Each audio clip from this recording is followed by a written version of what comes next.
Welcome. It's your man, God of Dots. I'm back, man. Hope everybody had a very good weekend. Hope you've had a very good start to your week. And Gator Girl, first thing at the top of the show with the hate. Hate. It's all good. Welcome. Hope you had a good weekend. And we're gonna kind of get into it. Um, Very good weekend of football. We're talking about it, and we're talking about AFC, NFC championship games this Sunday, deciding who goes to the Super Bowl. Very intriguing matchups. But I want to look back. I want to just look back just a little bit. Considering that the games that we had this past weekend, I want to start with the AFC. Houston Texans against the Baltimore Ravens. Very good game for like a quarter. Very good game for about a quarter, and then you saw with the gap between Baltimore and the rest of the AFC, and in my opinion, the gap between Baltimore and the rest of the NFL coming to full display in the second half. Lamar was Lamar. Baltimore's defense got after CJ Stroud. They made him look like the rookie that he is. And first, I want to say this. First of all, congratulations to the Houston Texans. I don't think anybody had you guys making it into the playoffs, let alone as division champions, and getting a win, getting your first playoff win with a rookie head coach, rookie quarterback. I don't think anybody at the beginning of the season, when they looked at the rosters, they looked at the projections, had the Houston Texans even making a playoff run. So congratulations to them. No need to hang your head if you're a Texans fan. I think your future looks very bright out there in Houston. But you came up against a buzz. So how you doing, Dr. Nikki? You came up against a buzzsaw of a team. Um, I mean, Baltimore. It took them a minute to kind of get going, and that was one of the concerns I had coming into this game. I still had Baltimore winning this game, but one of the concerns I had coming into this game was how was they going to look with the rust. For the most part, most of the starters have been off for the past 2 weeks prior to this game. We're not really playing. Okay, we're not really playing the last week of the season, and also with being a bias, the number one seed. I thought it was going to take them some time to kind of get the footing under them in this game, and it was that first quarter. For a good part of the first half, it was kind of competitive, but the second half, it's Baltimore showed its levels to the shit. It's levels to this shit. But like I said, Houston has no right to hey, you don't have to hang your head, Houston Texas fans. Nobody had you getting to this point of the season. Nobody had you being in the conversation at this point of the season. So congratulations to you for the season that you had. But I want to focus in more on Baltimore. Baltimore is looking like creme de la creme right now. If you take the performances of everybody that played this past weekend, Baltimore, you have to say, is probably had the most impressive win. Um, when you take in the totality of how dominant they were, especially in the second half, especially with Lamar being Lamar, 2 touchdowns throwing, 2 touchdowns running, him getting out of the pocket, making plays in the run game, doing what it does, and Baltimore's defense coming out in the second half and saying, no, rookie, not in our house, and Baltimore's defense. I guess we're so used to Baltimore having a very strong defense. But this has been one of the better defenses they've rolled out. I was saying about the past 4 or 5 years. This is one of the best Baltimore defenses I've seen. You can see with the addition of Roquan Smith and some of the other guys being healthy on this defense. A lot of guys was hurt last year, including Lamar, as this team tried to, slog this way to the end of the season. You see what this Baltimore team looks like when they're healthy.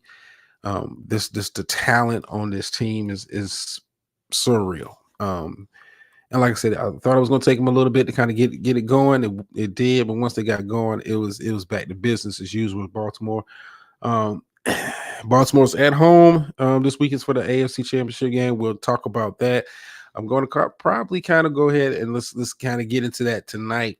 As far as my predictions for the championship games, I want to take Thursday, this upcoming Thursday, to kind of like focus on more just sporting news in general, because it is some things we got to talk about, man. Stuff like Tristan Thompson, He gets suspended 25 games for pretty much using PEDs like the hell. But we'll spend some more time talking about that on Thursday. But I want to focus in on the NFL today. This is a little change up to the normal programming we do around here. But yeah, Baltimore. It's going to be hard for me to pick against them. It's going to be hard for me to pick against them. We'll do a breakdown a little bit later in the show when we're talking about their opponent, who happens to be the Kansas City Chiefs. I told you guys coming into this game, I did have Buffalo winning. I ain't gonna lie to you, I did have Buffalo winning because I didn't have any faith in the Chiefs. It really came down to who had the ball last, and the team that made the most mistakes ended up losing the game. Buffalo played, I think, in my opinion, well enough to win. But when you have missed field goals, you have missed opportunities like that. Some of the play calling decision in the fourth quarter, I got a question, especially when we're talking about that last drive that led up to Buffalo's field goal. I mean, you had a 2nd and 9, and Josh Allen's going for the heroic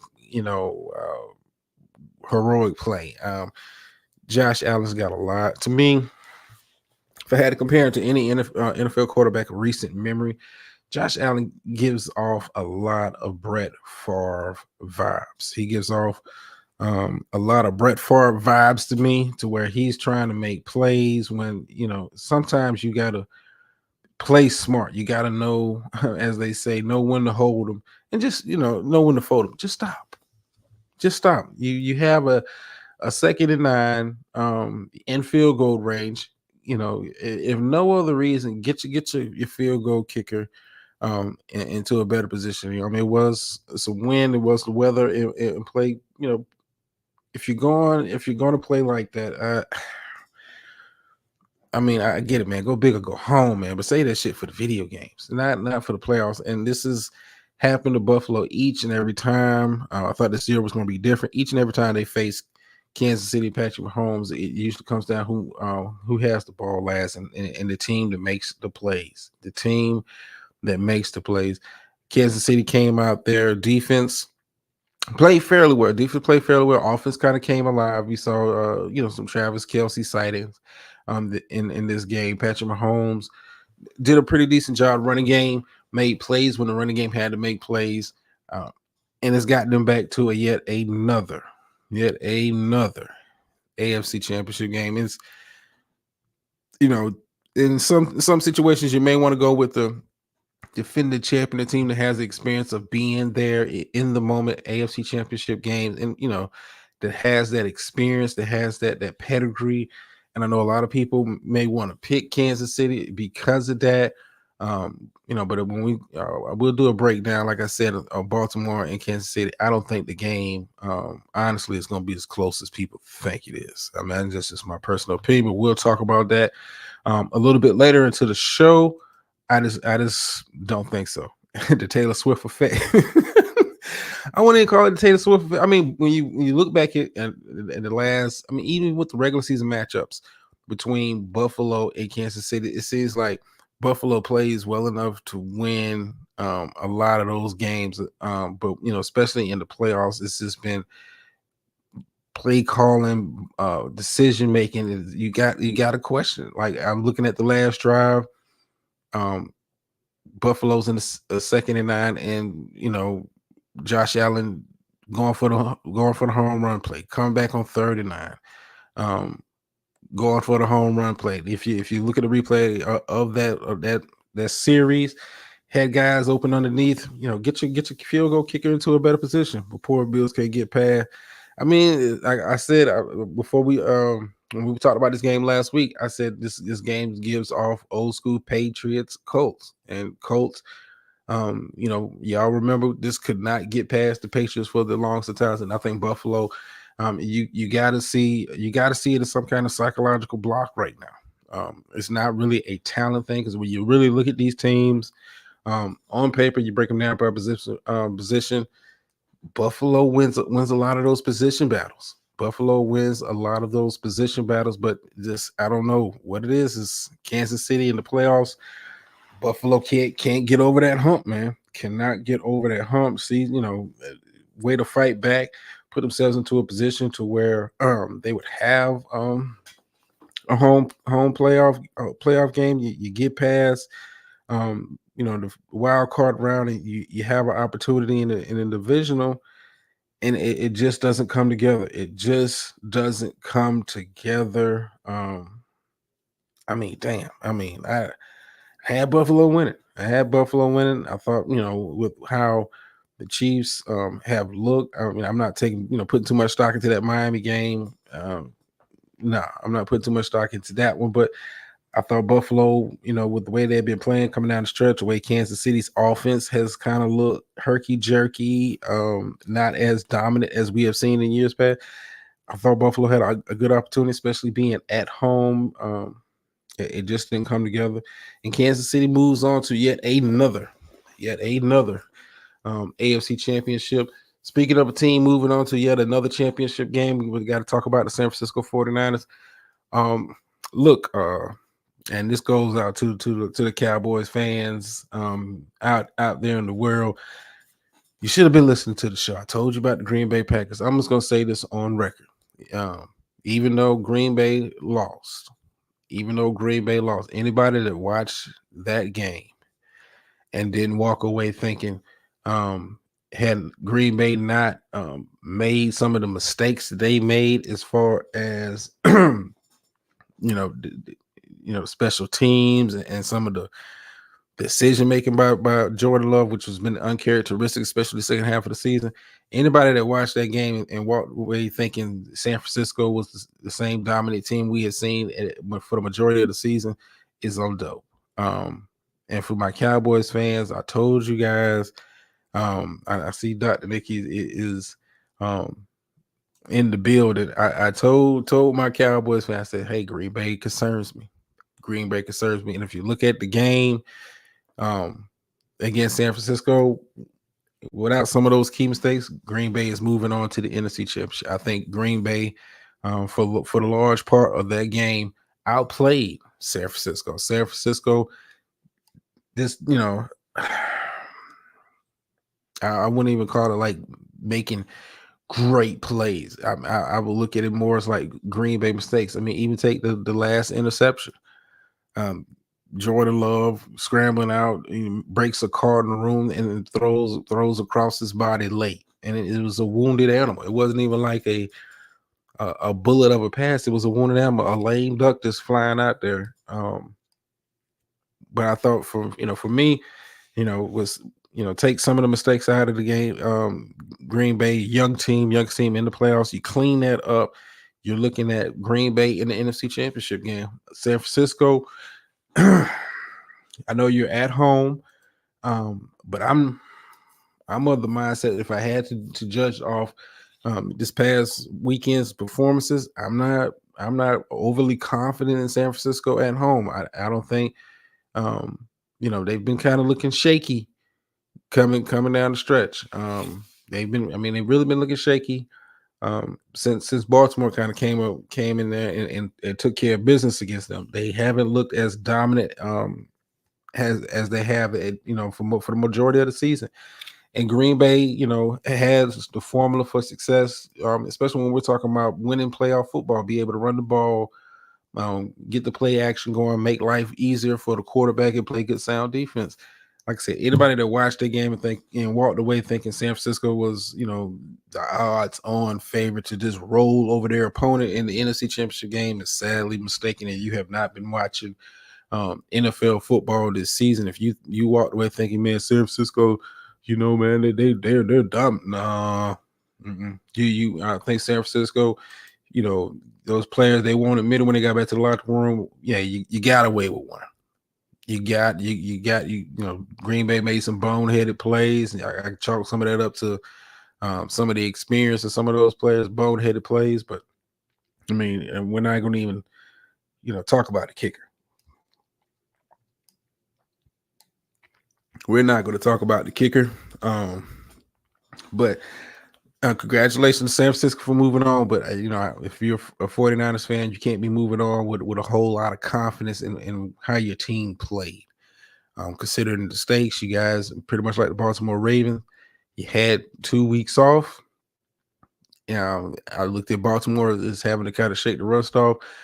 I knew San Francisco and Green Bay was going to be a game just because how Green Bay has played coming down the stretch, one of the better teams in the NFC coming down the stretch, and they have the formula for success. And I think if their opponent, who happens to be the Detroit Lions, if they are serious about getting to the Super Bowl and bringing a championship to Detroit, look at that Green Bay tape and take notes and incorporate that into their game. Detroit, who beat the Tampa Bay Buccaneers, very good game. Very good game. I'd say, Baker Mayfield, congratulations to the Tampa Bay Buccaneers for making it as far as they did into the playoffs. But I think, Baker Mayfield, he has his good days and he has his bad days. And I don't think you can look back at his performance. He had a decent game. But nothing about Baker Mayfield has ever inspired anybody to think, this guy can take a team to a championship. He did a good enough job with the talent he has around him. Even if they bring him back next year, I don't know if you can expect improved results considering some of the free agents that they have pending this upcoming offseason. I don't think you can look at Tampa Bay and say, yeah, they'll be back here next year. I think Baker took them as far as Baker could take them. And Baker, he is what he is. He is what he is. What should a sharp call here?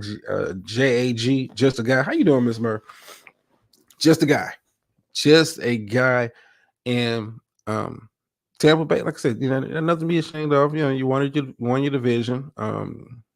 Nobody wanted to win it, but you won it. But Tampa Bay, played a fairly good game. It was a very competitive game. A lot of back and forth action, but Tampa Bay, Baker Mayfield can only take you so far. And I don't see. We'll talk about that when we do the season end and wrap up. I don't see Tampa Bay being in this position next year. Like I said, with the free agents that they have pending. But enough about the Tampa Bay Buccaneers. Let's talk about the Detroit Lions. I gotta say, man, I'm not a Lions fan, but it is very satisfying to me. And those of you who have been watching my show and follow me on this channel, as always, thank you. But those of you who have been watching know how I have been a big, fan of what I've seen in Detroit. I'm happy for Detroit. You guys know, like I said, you've been following the show. This has been my dark horse for the last 2 years. I saw what they was building out there in Detroit with the players that they was bringing in, how Dan Campbell, crazy as hell, was changing the culture and bringing in some dogs out there in Detroit. Was bringing in some dogs out there in Detroit, and Super Bowl had a chance to be for the black Baltimore versus Detroit. Come on, Black History Month, yeah. Fuck it. Let's get into my championship game previews. I got Baltimore taking care of business at home. I think that defense gets after Patrick Mahomes and make life hell for Travis Kelce. And I don't think Rashee Rice gets as loose as he's been getting so far this playoff run. And Lamar Jackson, I don't know what it is. He hasn't really come out and said it. But this narrative of him not being what they're calling it in the media, him not being quarterbacky, is let's call it what it is, has a bit of a racial undertone to it. The guy's going out there playing winning football. He's not turning the ball over. He's not harming the team. He's not holding the team back. Lamar Jackson is going out there and saying, whatever I got to do, whether it be running or whether it be passing, I'm going to do what I got to do to get this team into a position to win. And Baltimore has looked the sort have looked when we're talking about Baltimore, they don't have a lot of fluff wins. It's hard to kind of have a lot of fluff wins, especially playing in the AFC But when Baltimore has been in a position where they had the big matchups against quality teams, I'm looking at you, San Francisco 49ers across the way. When they've had those matchups, they've gone out there and made statements and taken care of business and shown the rest of the NFL its levels. Now, does that mean Kansas City doesn't have a chance? Not saying that at all. Kansas City definitely has a chance, especially when you have a Super Bowl mentality, a Super Bowl winning formula in Kansas City that they can say, hey, we can take our show on the road if need be and get to it, get to another Super Bowl. But something about the way Baltimore has been playing, and Baltimore plays is Baltimore plays smart football. Now I don't think a lot of emphasis is really put on guys making smart plays, money. What I like to call them money plays. Baltimore makes money plays. You don't really see the defense getting out of position. You don't really see guys blowing assignments, especially on the defensive side of the ball. You don't see the offense. If the offense say, "Hey, if it's one of those games where the running game is going, we're gonna go with it." If it's one of those games where Lamar is having a lot of success throwing it, we're gonna go with it. This team makes smart plays, and you got to look at primarily the head coach. You got to look at the head coach of the Baltimore. Harbaugh does a very good job of putting his team into the position to play winning football. Even with the slow start they had this past weekend, didn't allow the team to get too far away and lose themselves and trying to make up plays. Hey, we're going to make smart plays, and eventually, when you have a team that is making smart plays and they're talented, and they're talented, it sets up a team for success. And Baltimore right now, to me, out of the 4 teams that are remaining, has that look. Has that look. It's hard to kind of look at Baltimore and find holes in it. Like, yeah, I would rather Lamar stay in the pocket if I'm on the other side. If I'm developing a game plan for Baltimore, I want him to stay on the other side. But if you allow him to get both facets going, or whatever facet is working, he's having a lot of success with it. One thing Baltimore does, they don't deviate from it. They don't deviate from it. And it's a beautiful thing when you watch Baltimore's defense out there on the field. Like I said, guys are not out of place. Guys are communicating with each other. Guys are making the right reads, and they get after it.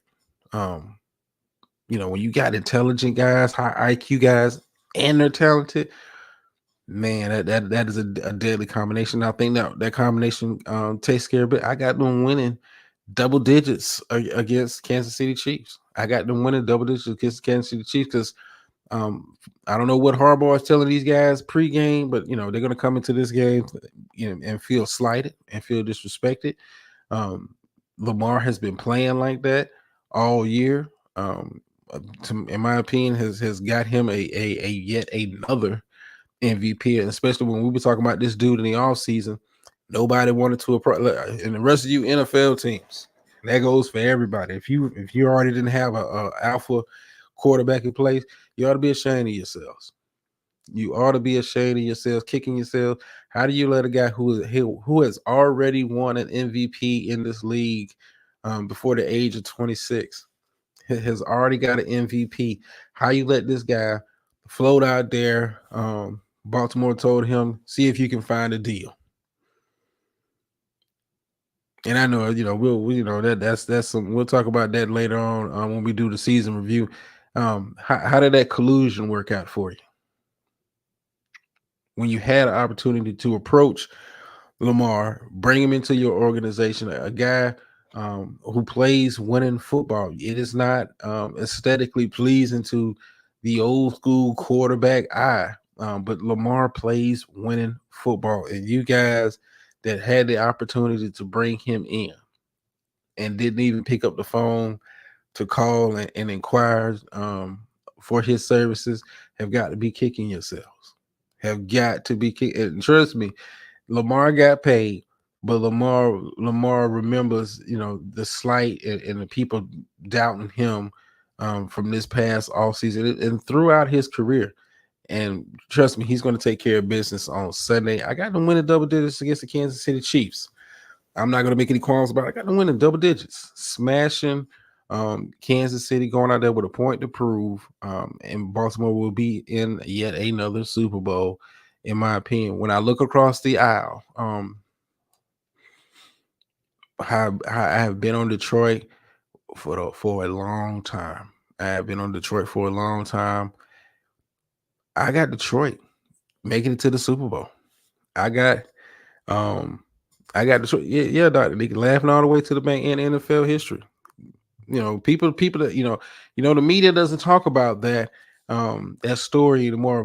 But every NFL team that didn't already have a alpha quarterback, a guy that is. How do you let a guy who has won an MVP before the age of 26 be available? Be available to be acquired, and don't even bother to pick up the phone. How's that collusion working out for you? But like I said, we'll talk about that when we do the season wrap up. Funny how the NFL, funny how things work. Karma's a motherfucker. Karma's a motherfucker. And speak of karma being a motherfucker, I know a lot of people are going to be picking the San Francisco 49ers. They're at home. They look dominant at different points of the season. So has Detroit. Now I have my concerns about Detroit. They can, they haven't reached that level yet where they're making smart plays all the time, but this team is very, very comparable at certain positions when we're talking about talent. What's the big difference between a Jared Goff and a Brock Purdy? I think the combination of Gibbs and Montgomery, while not a Christian McCaffrey, is a dynamic duo to deal with. I think the rookie Laporta at tight end, though not a George Kittle, he's still a Pro Bowler. Rookie tight end is still a Pro Bowl. I think Detroit has a comparable offensive line. When you look at them for position, I think Detroit. I mean, depending on what position we're talking about, Detroit may have a slightly better offensive line. When we're talking about how teams have looked as far as offensively throughout the year, I would say Detroit's offenses look better than San Francisco. Now the questions you have with Detroit, I got to be on the defensive side of the ball. Yeah, those guys are dogs; they get after it, but sometimes they be out of position. I think Detroit has to come in with a mentality. I saw that Gator girl before I went live. Like, yeah, 43 games into the season, they fire him. Like, Jesus. That's that microwave society, man. 43 games into a slightly revamped roster. But let me finish this one. We'll talk a little bit of NBA. I mean, I got a little time tonight. But yeah, Detroit, in my opinion, matches up very, very, very well against the San Francisco 49ers. And if I'm going to have confidence in any offense in this game, I'm going Detroit. Detroit has been, when you look at the stats, if not the best, one of the best offenses throughout the course of the season. That's one thing I can say about Detroit. The offense hasn't gone anywhere. They had to cut down on the turnovers. The defense had to kind of get their shit back together. But the offense has been clicking. They're able to move the ball against anybody. They've proven that all season long. They've been able to move the ball against anybody, and I think they'll have. No, I get it, girl. No, I'm gonna keep taking shots till the season is over. Pow, pow, pow. To you, Eagles fan. But Detroit, I got Detroit over San Francisco. I think it's going to be a very good game. I think it's going to be a highly competitive game. San Francisco may or may not be without Deebo Samuel. That's a big, if he's out, that is a big loss for San Francisco. Because Deebo Samuel brings element to the passing game that you just cannot replace with scheme or anything like that. I got Detroit. I got Detroit. making it to the Super Bowl. They just have that look. And like I said, if any unit in this matchup inspires the most confidence with me, based on what I've seen all season long, it's got to be Detroit. It's got to be Detroit. San Francisco is a sexy pick. San Francisco is probably going to be the favorites going into this game, and a lot of people are not going to be picking Detroit. They're thinking this is the same old Detroit team. You haven't been watching football. Gator girl, my picks. Sometimes I'm right, sometimes I'm wrong. Either or. You know, I think, like I said, it's going to be a highly competitive game. I think this game, for me, first halves is going to say a lot about who comes out. And I'm not talking this be just on the score, but when you look at how teams are playing, who's making the smart plays in this Detroit San Francisco. I think both of these teams can be a little risky with some of the play calling and some of the decision making. Who is willing to make the smart play when it needs to be made? In Detroit, I mean, they kind of scares me. I ain't gonna lie. Dan Campbell, his ass will go for it on the 4th and 8 first drive. Dan Campbell sometimes decision making, play calling. But I'm gonna stick with it. I got Baltimore in the AFC. I got Detroit in the NFC. I've been big on Detroit. Like I said, if you've been following the show, I have. I've been big on Detroit. And I'm this is a bit of like a fan type pick. But even when you break it down with the stats and how both of these teams have played throughout the season, you can make a case for Detroit being the slightly better team as far as like level of play. Maybe not level of talent, but level of play. Detroit has been slightly better. I'm just saying. Little NBA news. I'm gonna say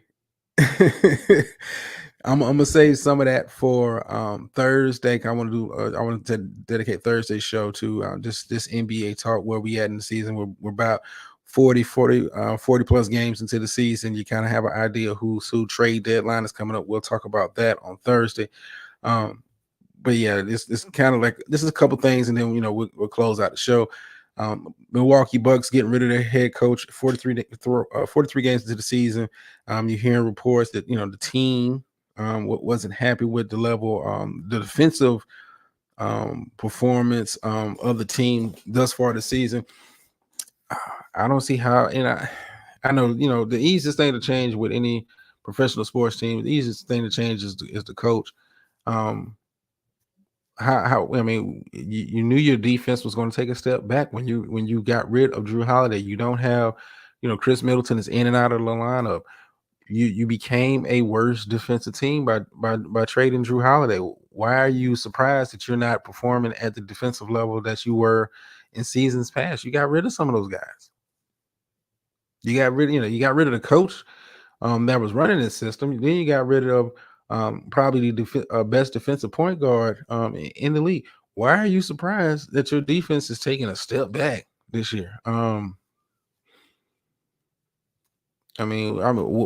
is it? You change, like it's Dame. I mean, I love Dame Lillard as a player, but is he going to get better defensively in the second half with the coaching change? Hell no. Dame is what Dame is. Like, thought you just should have just rolled it. I don't know what you're shooting for. I mean, I don't think having home court advantage in the Eastern Conference playoffs is that big of a deal. Boston has looked dominant at home, but I mean, it's the regular season. You got to have a mindset where regular season is important, because you're working on things, building chemistry and all of that. But come playoff time, the better team wins. So I didn't understand getting rid of him, and Tristan Thompson getting suspended 25 games for PEDs. Allegedly, he got caught with some drug that's kind of like a growth hormone. Why are you using PEDs in the for what? Tristan Thompson. You've made millions based off one good solid playoff run or one championship run with LeBron James. You've made millions. Why are you taking P? Like that is something you just don't hear about. Like that's like, that's why it was kind of like news to me, and the news across, the sports world. Like, huh? I didn't even know the NBA had that kind of policy in place. I ain't gonna lie to you. Anything they even had that policy in place for the NBA. Like, who the hell was using PEDs? Like who? Roids and basketball? Like, being stronger and faster does not improve your ability to rebound. Does not improve your ability to shoot the three. Like, this is weird. You might get a girl, PEDs for a 4-3-1 stat line, and that's on a good day.